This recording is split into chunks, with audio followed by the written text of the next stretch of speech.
एक ऐसा ख्वाब जिसमें तारीख की बड़ी बड़ी सल्तनतों का उरूज व ज़वाल बता दिया गया। ये ख्वाब किसने और क्यों देखा था, इसकी सही ताबीर क्या थी और ताबीर बताने वाले शख्स को शेर के सामने क्यों डाल दिया गया। आज हम इस वीडियो में हज़रत दानियाल अलैहिस्सलाम का मुकम्मल वाक़या पेश करेंगे।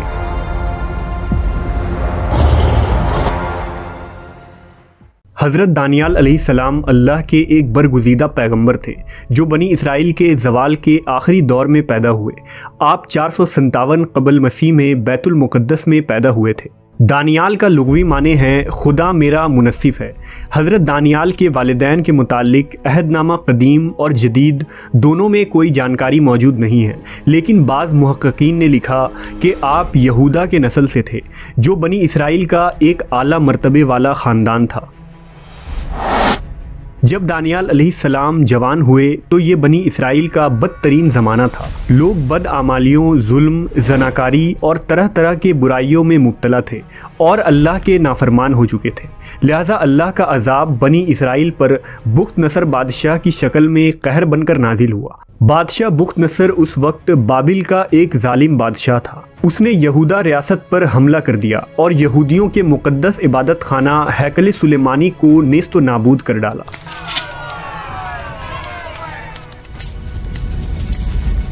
हज़रत दानियाल का ये मानना था कि बनी इसराइल चूँकि फ़िस्क़ व फ़ुजूर और बुराइयों में मुब्तला हुए हैं, इसलिए बुख्त नसर का हमला खुदा की तरफ से उन पर एक मार है और उसकी जानिब से दी जाने वाली सज़ा बिल्कुल दुरुस्त और मुनस्सिफ़ाना है। बुख्त नसर ने यरूशलेम को तबाह कर डाला और बेदरीग लोगों का कत्ल आम किया और बाकी बचे लोगों को कैदी बनाकर भेड़ियों के रेवड़ों की तरह हाँक कर बाबिल ले गया। उन्हीं कैदियों में हज़रत यर्मिया और हज़रत दानियाल अलैहिस्सलाम भी शामिल थे। 421 क़ब्ल मसीह में बुख्त नसर ने एक रात एक पुरस्रार ख्वाब देखा। उसने ख्वाब में देखा कि एक बड़ा बुत जिसका सर सोने का था और दरमियानी हिस्सा चांदी का और नीचे का हिस्सा तांबे का था और टांगे लोहे का था। उस पर आसमान से एक पत्थर गिरा जिससे वो पाश पाश हो गया और उसके अज्जा आपस में मिल गए। वो पत्थर इतना बड़ा हो गया कि तमाम ज़मीन उससे भर गई। बुख्त नसर इस ख्वाब से हैरान हो गया। उसने अपनी पूरी सल्तनत से काहिनों और नजूमियों को बुलाया और उनसे ख्वाब की ताबीर जाननी चाहिए, लेकिन इस अजीबो गरीब ख्वाब का मतलब कोई न बता सका। किसी ने बुख्त नसर को मशवरा दिया कि ख्वाब की ताबीर दानियाल से पूछा जाए। हज़रत दानियाल को अल्लाह ने ख्वाबों की ताबीर का इल्म अता किया था। उस वक्त आप अलैहिस्सलाम कैद खाने में बंद थे, लिहाजा उन्हें बुख्त नसर के सामने पेश किया गया। उस ज़माने में ये रिवाज था कि बादशाह के सामने हाजिर होने वाला शख्स उसे सजदा करता था, लेकिन हज़रत दानियाल बुख्त नसर के सामने तशरीफ़ लाए तो आपने उसे सजदा करने से इनकार कर दिया और फरमाया, सिवाय खुदा के किसी के आगे सजदा जायज़ नहीं। इस पर बुख्त नसर खामोश रहा और उसने कुछ न कहा, क्योंकि उसे पहले अपनी ख्वाब की ताबीर जाननी थी। जब उसने अपना ख्वाब बयान किया तो इसका ख्वाब सुनकर आप अलैहिस्सलाम ने फरमाया, उस बुत में जो तूने सोने का सर देखा वो तू ही है और तेरे बाद एक और सल्तनत बर्पा होगी जो तुझसे छोटी होगी और उसके बाद एक और सल्तनत तांबे की जो तमाम ज़मीन पर हुकूमत करेगी और चौथी सल्तनत लोहे की तरह मजबूत होगी। और जो तूने देखा कि उसके पाँव और उंगलियां कुछ तो कुम्हार की मिट्टी की और कुछ लोहे की थीं, सो इस सल्तनत में तफर्रका होगा और उन बादशाहों के अयाम में आसमान का खुदा एक सल्तनत बर्पा करेगा जो हमेशा कायम रहेगी और उसकी हुकूमत किसी दूसरी कौम के हवाले न की जाएगी। फिर हज़रत दानियाल ने फरमाया, जल्द ही तेरे हुकूमत का ख़ात्मा होगा और दूसरे अक़वाम यानी फ़ारिस, रोमी और यूनानी गालिब आ जाएंगे। हज़रत दानियाल अलैहिस्सलाम की काबिलियत देखकर बादशाह बुख्त नसर ने उनको दरबार में नौकरी बख्शी। बादशाह उनकी अक्लमंदी और जहानत से मुतासिर हो गया। सहीफ़ा दानियाल के मुताबिक हज़रत दानियाल जवान आदमी थे, खूबसूरत और हर चीज़ सीखने की सलाहियत रखते थे। उनकी समझ बूझ और हिकमत की वजह से उनको दरबार में जगह मिल गई और बादशाह बुख्त नसर जब भी कोई सवाल करता तो हज़रत दानियाल काहिनों और दरबारियों से ज़्यादा मुदल्लिल और बेहतरीन जवाब देते थे। हज़रत दानियाल ने बाबिल में क़याम के दौरान कभी गैर हलाल खाना नहीं खाया। आप सादा ग़िज़ाओं और पानी पर गुज़र बसर किया करते थे, लेकिन अल्लाह ने इन हलाल ग़िज़ाओं में ही इतनी बरकत अता की कि आप बाबिली लोगों से ज़्यादा सेहतमंद नज़र आते थे। हज़रत दानियाल हर वक्त अपने परवरदिगार की इबादत में मशगूल रहते और रोज़ 3 बार बैतुल मुक़द्दस के जानिब रुख करके अपने खुदा की बुज़ुर्गी और बड़ाई बयान करते थे। 410 कबल मसीह में बुख्त नसर को फिर से परेशान कर देने वाले ख्वाब रोज़ आने लगे। लिहाजा हज़रत दानियाल ने इससे फरमाया कि तेरी हुक्मरानी तब ही महफूज रह सकती है जब तू खुदावंद की हुक्मरानी तस्लीम करेगा। हज़रत दानियाल ने उसे नसीहत की कि इस सूरत हाल से बचने के लिए गरीब बंदों पर अपने ख़जानों का रुख खोल दे, भूखों और मोहताजों की मदद कर, फिर शायद खुदावंद तुझ पर अपना रहम कर दे। लिहाजा बुख्त नसर ने इस नसीहत पर अमल किया। उसने गरीब बनी इसराइल की खूब मदद की, यहाँ तक कि बनी इसराइल का एक शख्स भी भूखा और गरीब न रहा। लिहाजा बुख्त नसर पर आने वाला अजाब टल गया और मुल्क के हालात बेहतर हो गए। 397 कबल मसीह में बुख्त नसर की मौत हो गई। मवर्रखीन ने लिखा कि दानियाल अलैहिस्सलाम की मिसाल हज़रत यूसुफ़ अलैहिस्सलाम की तरह है।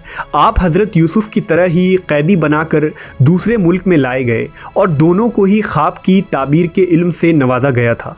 अगर यूसुफ़ अलैहिस्सलाम ना होते तो पूरा मिस्र तबाह हो जाता।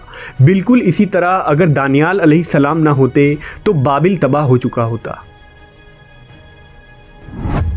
बुख्त नसर के मरने के बाद इसका बेटा बालशाज़ार बादशाह बना। ये इंतहाई नालायक और अय्याश बादशाह था। दूसरे वज़ीर जो हज़रत दानियाल के बड़े ओहदे की वजह से उनसे जलते थे, उन्होंने बादशाह को हज़रत दानियाल के ख़िलाफ़ भड़काना शुरू कर दिया और बादशाह को बताया कि दानियाल ना आपको सजदा करता है और ना ही वो बाबिल की सल्तनत का खैरख्वाह है। वो तो ये कहता है कि जल्द ही बाबिल की सल्तनत का ख़ात्मा हो जाएगा और उसके खुदा की हुकूमत कायम होगी। लिहाजा बादशाह ने आपको शेरों के आगे कैद खाने में डाल दिया।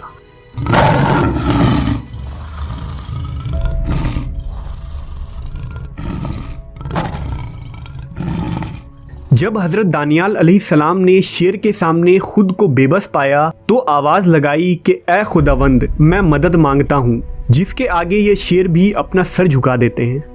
अल्लाह की कुदरत से शेरों ने आपको कोई नुकसान नहीं पहुंचाया और बाज़ रिवायतों के मुताबिक उस वक्त कैद खाने में फ़रिश्ता जिब्राईल नादिल हो गए और शेर फरिश्ते को देखकर सहम गए। सुबह हुई और जब लोगों ने कैद खाने में झांका तो देखा कि हज़रत दानियाल सही और सलामत अंदर मौजूद हैं और शेर एक किनारे पर बैठा आराम कर रहा है।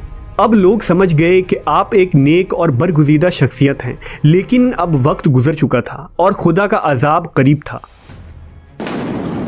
बाबिल पर फारिस का बादशाह साइरस ने हमला कर दिया और बुख्त नसर ख़ानदान की हुकूमत का ख़ात्मा हो गया। उसने हज़रत दानियाल को कैद खाने से आज़ाद करवाया और उन्हें इज़्ज़त और एहतराम के साथ अपने दरबार में वज़ीर मुकर्रर किया। ये अजीम और खुदा तरस बादशाह, जिसे तारीख़ में साइरस आज़म के नाम से जाना जाता है, कुरान मजीद में ज़ुल्क़रनैन के नाम से आपका ज़िक्र मौजूद है। हज़रत दानियाल ने ख्वाब की जो ताबीर बताई वो बाद में पूरी हुई। ख्वाब में आने वाले उस बुत के सोने के सर से मुराद पहली ममलकत यानी बाबिल की सल्तनत है। दूसरी ममलकत चांदी का सीना यानी फारिस की सल्तनत थी, जो कि बाबिली सल्तनत के बाद कायम हुई। तीसरी सल्तनत तांबे की राने यानी यूनान की सल्तनत थी, जिसने सिकंदर यूनानी के बादशाहत के दौर में सल्तनत फारिस को रोंद डाला था। और कुछ लोहे और कुछ मिट्टी की टांगे यानी चौथी ममलकत सल्तनत रोमा यानी रोमन एम्पायर थी, जो कि बाद अज़ा 2 हिस्से में बट गई। एक मशरिकी सल्तनत जिसका पाया तख्त कुस्तुनतुनिया था और दूसरी मगरिबी सल्तनत जिसका पाया तख्त इटली था।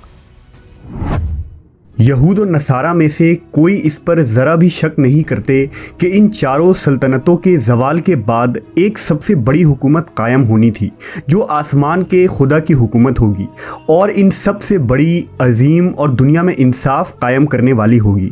अहले किताब हज़रत ईसा अलैहिस्सलाम के बाद बड़ी बेसब्री से उस अजीम खुदाई सल्तनत का इंतज़ार कर रहे थे। वो यकीनी तौर पर जानते थे कि ये सल्तनत आखिरी नबी के हाथों कायम होगी, जिसे वो अरकून यानी अमन का बादशाह कहते थे।